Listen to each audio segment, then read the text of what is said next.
नमस्कार, कैसे हैं आप सब। मैं मयंक त्रिपाठी आप सभी का आपके अपने चैनल एचएम कोचिंग क्लासेस में स्वागत करता हूं। दोस्तों, यूपीएसआई दरोगा भर्ती परीक्षा के लिए मैं आपके लिए हिंदी सीरीज लेके आ रहा हूं और उसी क्रम में मैंने पिछली कक्षाओं में आपके लिए अलंकार टॉपिक शुरू किया था और उसी क्रम में आज मैं आपको बताऊंगा यमक अलंकार। दोस्तों, इसके पहले की कक्षाओं में मैंने आपको बताया था कि अलंकार क्या होता है, अलंकार के कितने भेद होते हैं। मूल रूप से शब्दालंकार और अर्थालंकार बताया था। उसके बाद शब्दालंकार मैंने बताया था कि आप शब्दालंकार को कितने भागों में बांट सकते हैं।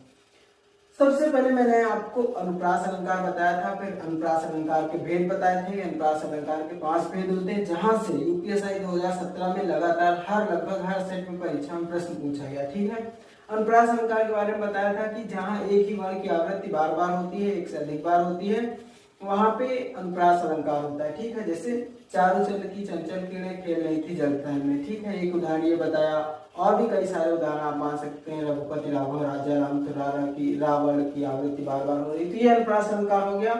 इसके बाद इसके 5 भेद बताए थे। बताया था छेका अनुप्रास होता है, वृत्यानुप्रास होता है, लाटानुप्रास होता है, अंत्यानुप्रास होता है, सूत्रानुप्रास होता है। ये 5 भेद बताए थे जहां से प्रश्न लगातार पूछे जा रहे हैं।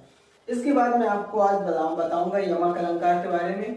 दोस्तों, अनुप्रास अलंकार में एक ही वर्ण की आवृत्ति बार बार होती है और ये जो यमक अलंकार है, यहाँ पे एक शब्द 2 या 2 से अधिक बार आता है। एक बार नहीं, 2 या 2 से अधिक बार आएगा यमक अलंकार में। शब्द, यहाँ पे वर्ण की बात नहीं होगी, यहाँ पे शब्द की बात होगी।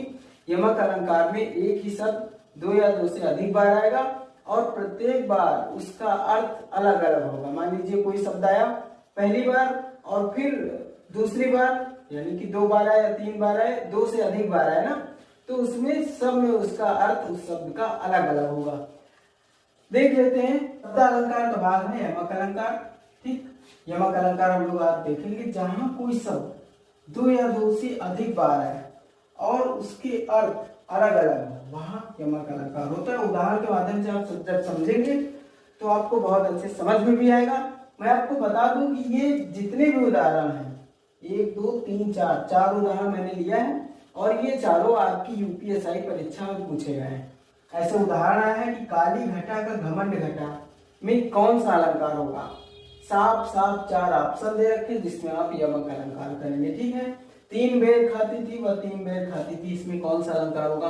तो जब आपको पहचानने पता चल जाएगा, आपको इसका परिभाषा पता चल जाएगा, यहाँ पे नियम पता चल जाएगा, तो आप बहुत अच्छे से पहचान सकते हैं। फिर आपको कोई भी उदाहरण दिया जाए तो यहाँ पे कंडीशन यही है कि 2 या 2 से अधिक बार आना चाहिए और कोई भी शब्द 2 या 2 से अधिक बार आएगा और प्रत्येक बार उसका अर्थ अलग होगा। ठीक, जैसे काली घटा का घमंड घटा, देखिए यहाँ पे घटा शब्द 2 बार आया, एक ही शब्द 2 बार आया, 2 से अधिक बार आया और प्रत्येक में उसका अर्थ अलग अलग हो। यहाँ पे इसके अर्थ अलग अलग। काली घटा का मतलब कि जो बादल है, काले बादल हैं। ठीक, तो यहाँ पे घटा का अर्थ किससे लिया गया है? बादल से। किससे? बादल से। और घमंड घटा यानी कि कम होना। यहाँ पे घटा का मतलब क्या है? कम होना, कि जो काले बादल थे वो कम हो रहे हैं। यहाँ पे घटा का अर्थ किस अर्थ में लिया जाएगा? कम होने के अर्थ में। ठीक है, कम होना, यहाँ पे घटा का अर्थ है कम होना, यहाँ पे घटा का अर्थ है बादल। तो एक ही शब्द 2 या 2 से अधिक बार आएगा और प्रत्येक में उसके अर्थ अलग अलग होंगे। वहां पे क्या होगा? वहां पे यमक अलंकार होगा। आपको बस इतना पता होना चाहिए। अगर आपको ऐसे पता है तो आप आसानी के साथ यमक अलंकार कर सकते हैं। दोस्तों, जैसे मान लीजिए उदाहरण दिया गया तो परीक्षा में इस प्रकार से भी प्रश्न पूछा गया कि यहाँ पे घटा के जो अलग अलग अर्थ हैं उन अर्थों को बताओ। यूपीएसआई परीक्षा बहुत सामान्य परीक्षा नहीं है, इसके लिए आपको थोड़ी अलग से मेहनत करनी ही पड़ेगी। ठीक, तो वही स्पेशल मेहनत मैं आपको बताना चाहूंगा कि ऐसे प्रश्न आया है कि घटा के अर्थ होंगे क्रमशः।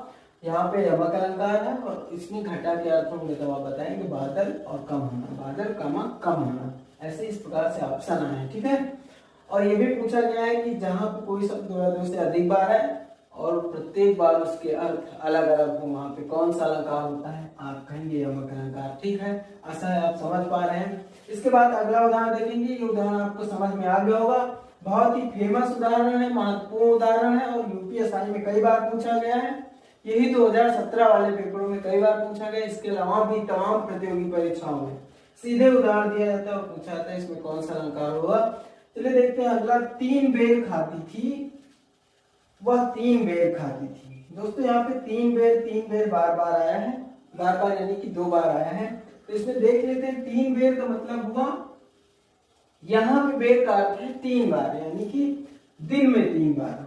इसको ऐसे समझ सकते हैं, दिन में 3 बार। बेर का मतलब क्या, बार।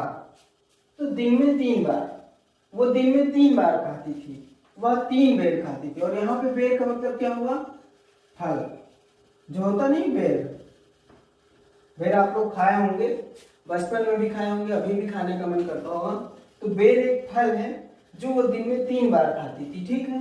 तो यहाँ पे 3 बेर और 3 बेर दोनों आप मान सकते हैं। जो बेर वर्ड है, बेर शब्द है, वो 2 बार प्रयुक्त हुआ है और प्रत्येक में उसका अर्थ अलग अलग है। एक में है कि दिन में 3 बार, ठीक, और यहाँ पे बेर का अर्थ है फल। जो फल है हमारा बेर, उसकी बात कर रहा है यहाँ पे।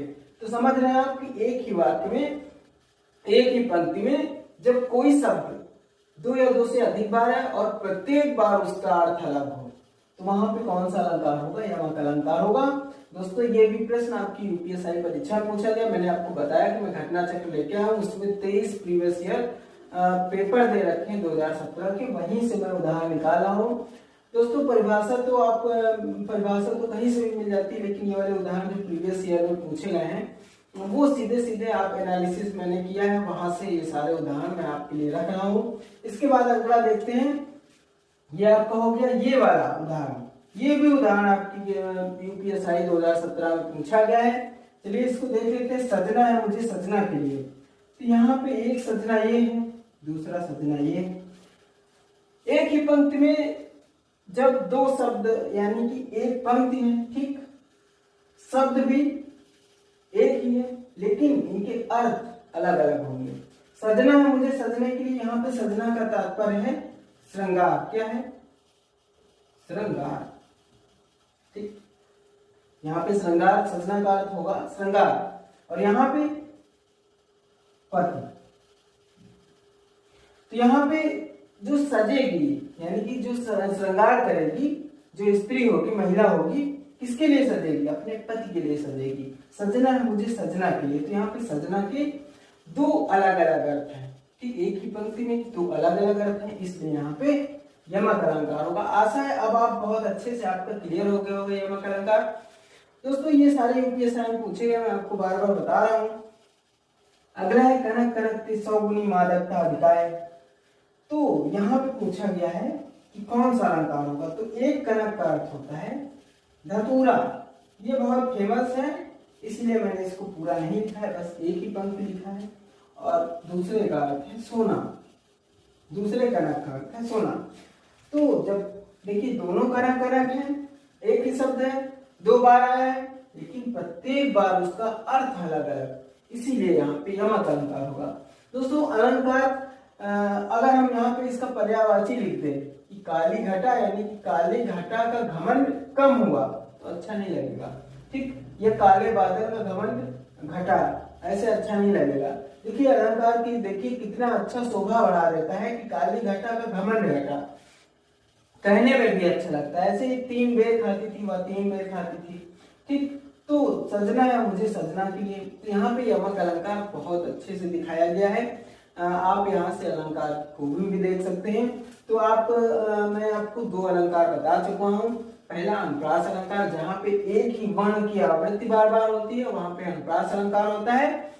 और जहाँ पे एक ही शब्द की आवृत्ति, यहाँ पे शब्द की आवृत्ति होगी 2 या 2 से अधिक बार, और प्रत्येक में उसका अर्थ अलग अलग होगा, वहां पे क्या होगा, यमक अलंकार होगा। इसके बाद अगली कक्षा में हम देखेंगे श्लेष अलंकार के बारे में। दोस्तों हम चाहते तो यमक और श्लेष को दोनों को एक साथ कर देते, लेकिन यमक जब आप समझ जाएंगे उसके बाद श्लेष अलंकार आएगा। श्लेष अलंकार में कुछ स्पेशल है, वहां के उदाहरण थोड़ा कठिन पड़ जाते हैं, इसलिए श्लेष अलंकार को मैं अलग रखना चाहता था, इसीलिए मैंने यमक को अलग कर दिया, श्लेष को अलग कर दिया है। आशा है आप समझ रहे हैं, आप लगातार यूपीएसआई की तैयारी करते रहिए। दोस्तों मंजिल तभी मिलेगी जब आप लगातार रोज थोड़ा थोड़ा करके पढ़ेंगे, तो आप निश्चित तौर पे सिलेक्ट होंगे। कोई एग्जाम में 100% करके नहीं आता, ना ही सिलेक्ट होने के लिए 100% हमें नंबरों की जरूरत है। हमें एक रणनीति के तहत कोई भी एग्जाम में आप क्वालिफाई कर सकते हैं, और उसी रणनीति में ये नहीं आता है कि हमें 100% प्रश्न सही करना है। आप अपना 100% देके आइए, बस उसी में आपका सिलेक्शन हो जाएगा। पर शर्त ये कि आपको बस आज से अब से लगातार पढ़ना है, लगातार रोज पढ़ना है, कोई दिन मिस नहीं करना। ठीक है, आशा है आपको क्लास अच्छी लगी है। मिलते हैं अगली क्लास।